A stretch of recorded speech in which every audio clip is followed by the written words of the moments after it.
नमस्कार। आप सभी के अपने चैनल सनातन धर्म ज्ञान पर एक बार फिर से बहुत बहुत स्वागत है। आशा करते हैं आप आपके परिवारजन सभी स्वस्थ होंगे और बहुत ही अच्छे होंगे। इसी कामना के साथ आइए बढ़ते हैं हमारे आज के अद्भुत क्रमांक की ओर। क्रमांक में श्री महाराज जी से संबंधित एक ऐसी सूचना, एक ऐसा वृत्तांत आपके साथ साझा करेंगे जिससे आपको बहुत ही खुशी मिलेगी। आज के इस छोटे से वृत्तांत के माध्यम से आपके जीवन में जो लोग बहुत ज़्यादा दुखी रहते हैं, बहुत चिंता करते हैं, भविष्य को लेकर सोचते हैं, ऐसे लोगों को बहुत ही अद्भुत क्रमांक होने वाला है। तो आइए बिना समय व्यर्थ किए बढ़ते हैं हमारे आज के अद्भुत क्रमांक की ओर। क्रमांक के मध्य हम बात करने वाले हैं श्री हनुमानगढ़ी मंदिर के निर्माण के कार्य में। तो श्री हनुमानगढ़ मंदिर का निर्माण कार्य चल रहा है। उससे दिन क्या होता है कि मौसम एक ऐसी करवट लेती है कि बहुत ही घनिष्ठ वर्षा प्रारंभ हो जाती है।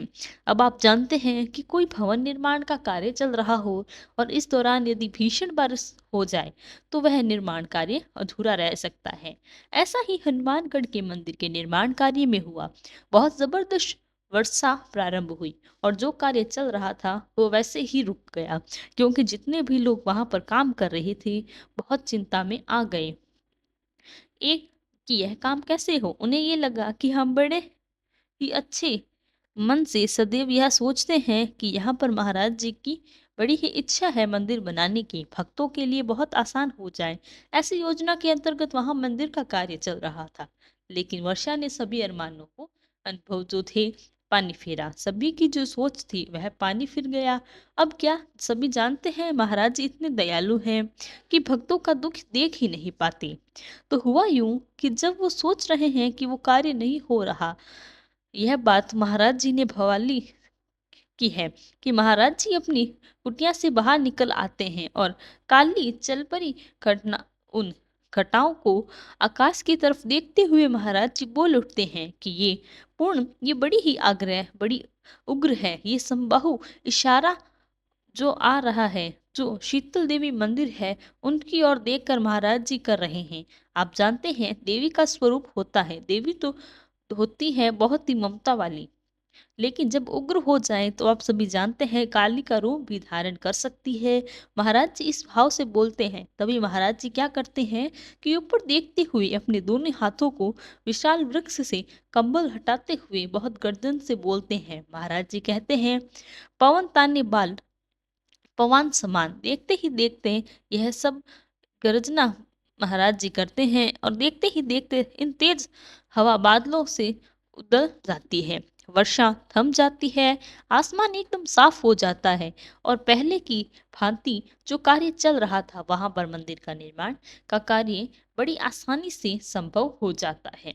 अब देखिए, यह जो कथा मैंने आपको बताई, ये वृत्तांत जो मैंने आपको बताया, आपने दुखों को कैसे संबंधित है। देखिए, महाराज जी की जो ये वृत्तांत मैंने आपको बताया, इसमें एक बात समझना योग्य है कि वे यह है कि जब हम कोई कार्य मन से कर रहे हो और उसमें किसी की बुराई नहीं है, तो ईश्वर का ध्यान करते हुए कोई भी कार्य कर रहे हो, फिर वह कार्य अटकल आ ही नहीं सकती, परेशानी आ भी जाए। जैसे मंदिर निर्माण कार्य चल रहा था और सभी के हित में था और महाराज जी यह निर्माण कार्य करवा रहे हैं, उनके मन में एक सद्भावना है कि सब लोग यहाँ पर लाभ लें।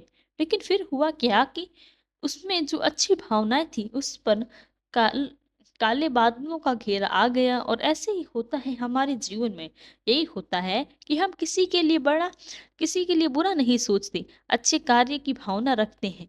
मन में कभी किसी को लेकर मुश्किलें आ जाती हैं तो होता क्या है कि वहां पर महाराज जी आ जाते हैं और बड़े देवदूत बनकर आते हैं। यही है कि महाराज जी के साथ जब आप जुड़े हैं, अच्छे की भावना रखते हैं, लेकिन फिर भी दुखी झेल रहे हैं, तो महाराज जी कैसे पीछे हट सकते हैं।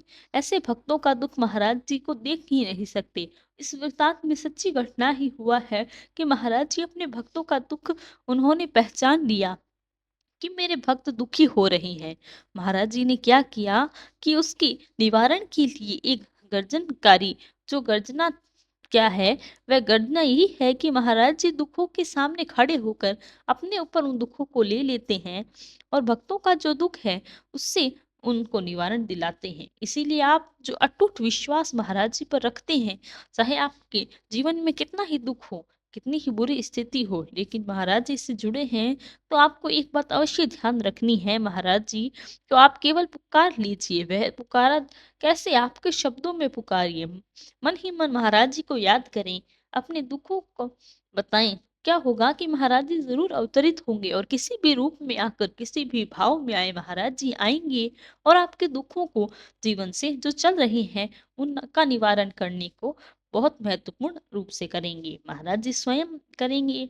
हम व्यर्थ ही चिंता क्यों करें। हम देखिए, आज के वक्त में आप सभी जानते हैं कि मनुष्य जो है, भारत कैसे, वो मनुष्य का जो जीवन है आजकल कैसा होता जा रहा है। इस धरा पर यदि हमने जन्म लिया है तो कर्म भूमि है, कर्म भूमि के अनुसार, कर्म के अनुसार हमें फल तो भोगना ही पड़ेगा, इसमें हम पीछे नहीं हट सकते। लेकिन अच्छे कर्म करने के बावजूद जब दुख मिले तो समझ लीजिए कि आपकी गुरु भक्ति की आवश्यकता है, गुरु के सानिध्य की आवश्यकता है। गुरु शरण में जाइए, उन्हें बुलाइए, पुकारिए, ये कार्य करना होगा। और वैसे ही यदि आपकी सच्ची भक्ति है, सच्ची निष्ठा है, तो महाराज जी केवल भाव के भूखे हैं। आप केवल एक बार महाराज जी को पुकार कर देखिए, कितना ही कष्ट क्यों ना हो, कष्ट महाराज जी इस भक्ति के सामने बड़ा हो सकता है। क्योंकि भाव यदि मन से हो तो महाराज जी किसी न किसी प्रकार से उसके जीवन में अवतरित होकर दुखों को दूर जरूर करते हैं। यदि मान लीजिए कि आप व्यक्तिगत अनुभव अगर मैं आपको बताऊं, एक व्यक्तिगत अनुभव मैं आपको जरूर बताऊंगी, जो कई अनन्य भक्तों ने हमें स्वागत लिख कर भेजे हैं। कई माध्यमों से ये जानकारी हमें प्राप्त होती है। उन सभी का निचोड़ यही है कि आप अपने जीवन में एक सच्ची भक्ति को उजागर करिए। वह सच्ची भक्ति आएगी कैसे, वो आएगी अटूट विश्वास से। अटूट विश्वास कहाँ से आएगा? अटूट विश्वास जो है वो आपके जीवन में ईश्वर की भक्ति, महाराज जी के सानिध्य, और जो आप महाराज जी से प्रेम करते हैं, जो प्रेम महाराज जी से आप करते हैं, वही से आपको प्राप्त होगा। इसीलिए निसंदेह हो जाइए, भविष्य के लिए ज्यादा चिंता मत करिए, क्योंकि भविष्य के लिए जो योजनाएं हम अपने जीवन में लेकर चलते हैं, वह योजना ईश्वर पहले कर चुके हैं, पहले ही नियत है। बस केवल आपको उनका दर्शन करना बाकी है। लेकिन कर्म करते रहिए, कर्म करना आपको कभी भी नहीं छोड़ना है। क्योंकि अगर आप ये मान लें कि मेरे जीवन में सब कुछ अच्छा है, ईश्वर ने ही लिखा है, तो मैं बैठ जाऊं, हाथ पर हाथ धर के बैठ जाऊं, तो इससे आपको कोई फायदा नहीं मिलने वाला। आपको अपने कर्मों को तो नियत करते ही रहना है, और आपको हमेशा सत्कर्म करने हैं, कभी किसी का बुरा नहीं सोचना, कभी किसी के बारे में गलत नहीं सोचना। तो महाराज जी आपको चाहे कोई भी दुख की घड़ी हो, महाराज जी आपको उससे अवश्य ही बाहर निकालेंगे, क्योंकि महाराज जी बहुत ही दानवीर हैं और बहुत ही दयालु हैं। वो कभी अपने भक्तों को दुखी नहीं दे सकते। तो यही था हमारा आज का क्रमांक। आशा करते हैं क्रमांक पसंद आया होगा, और यदि क्रमांक पसंद आया हो तो लाइक, कमेंट, शेयर और चैनल को सब्सक्राइब करना बिल्कुल भी ना भूलें। साथ ही साथ यदि कोई प्रश्न है तो हमें लिखकर बताएं, हम उसका प्रत्युत्तर भी अवश्य देंगे। कल फिर मुलाकात होगी ऐसे ही एक अद्भुत क्रमांक के साथ। तब तक के लिए धन्यवाद। जय गुरुदेव।